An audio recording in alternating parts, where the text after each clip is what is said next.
அதிமுகவில் அம்மாவின் எம்ஜிஆர் விசுவாசியாக இருந்தவங்க எல்லாருமே வெளியே வந்துட்டாங்க. இப்போ எம்எல்ஏ பதவி கூட இன்னைக்கு செங்கோட்டையன் வந்து பதவி அடைகிறார்.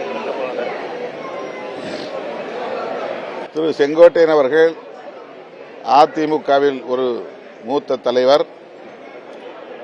அவருக்கு ஒரு நெடிய அனுபவம் உள்ளது. அவர் வெளியேறும் நிலை அதிமுகவுக்கு ஏற்பட்டிருப்பது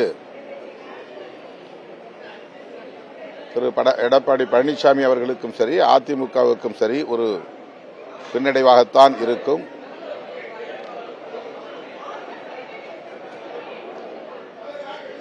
தனிப்பட்ட முறையிலே தன்னிச்சையாக திரு செங்கோட்டையன் அவர்கள் இந்த முடிவை எடுத்திருந்தால் அதிலே நாம் எந்த கருத்தையும் சொல்வதற்கு இல்லை. ஆனால் இதன் பின்னணியில் பாஜக, RSS ஆகிய அமைப்புகளின் கைகளும் நீண்டிருக்குமா என்கிற கேள்வியும் எழுகிறது. ஏற்கனவே அவர் பாஜகவினர் தான் என்னை டெல்லிக்கு அழைத்தார்கள் என்று ஒப்புதல் வாக்குமூலம் கூறியிருக்கிறார்.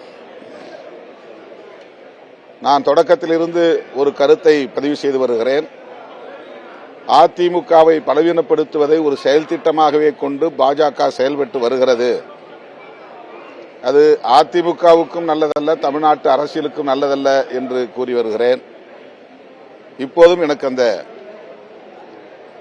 ஐயம் இருக்கிறது. அதிமுக தலைமை இது குறித்து தீவிரமாக சிந்திக்கும் என்று நான் நம்புகிறேன். தமிழ் மொழி பற்றுவதற்கு எங்களுக்கு பாடம் எடுக்க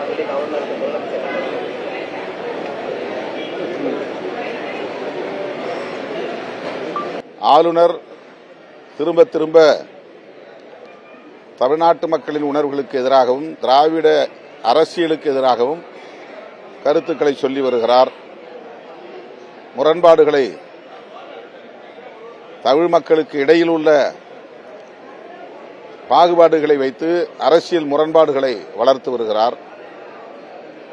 அவரை திரும்பப் பெற வேண்டும் என்று இந்திய ஒன்றிய அரசுக்கு நாம் பலமுறை வலியுறுத்தி இருக்கிறோம்.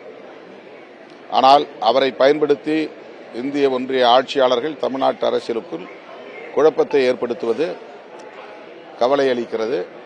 ஆளுநரின் கருத்தை முதல்வர் கண்டித்திருப்பது வரவேற்கத்தக்க ஒன்று. அதை வழிமொழிகிறோம்.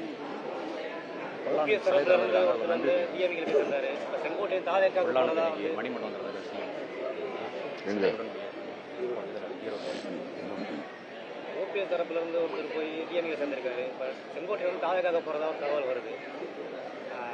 அதிமுக கலவரம் எல்லாருமே திமுக தாவேக்கான்னு வேற மற்ற கட்சிக்கு போகும்போது அதிமுக வர 2026 பலம் பெறுமா? இது குறித்து நீங்க அதிமுக தலைவரிடம் தான் கருத்து கேட்க வேண்டும். சுதந்திர போராட்ட வீரர் திரு பொல்லான், மறைந்த தியாகி பொல்லான் அவர்களின் நினைவு மணிமண்டபத்தை மாண்புமிகு முதல்வர் அவர்கள் திறந்து வைத்திருப்பது மகிழ்ச்சி அளிக்கிறது. மாண்புமிகு முதல்வருக்கும் தமிழ்நாடு அரசுக்கும் எமது நன்றியை உரித்தாக்குகிறோம்.